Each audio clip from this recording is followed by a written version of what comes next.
Salam əziz izləyicilər, bugün sizlərlə birlikdə pərpətön tutması edəcəyik. Bugün biz adından göründüyü kimi pərpətön lazımdır, yer kökü və sarımsaq.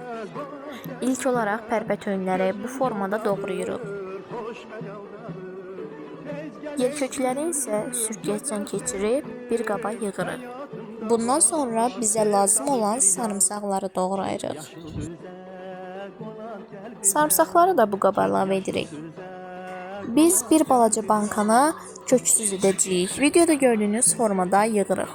Əziz izləyicilər, əgər bu qaydada etsəz, tutmalarınız 10 gündən sonra tam hazır vəziyyətdə olacaq. Hamısını bankalara doldurduqdan sonra üzərinə 2 armud stəkanla birlikdə üzüm sirkəsi əlavə edirik. Bundan sonra hamısının üzərinə 2 çay qaşığı duz əlavə edirik. Nəticədə qaynar suyu da unutmuruq. Daha sonra qapaqlarını bağlayıb, üzərini örtüb soymağa qoyuruq. Və bu da nəticəmiz. İndidən nuş olsun.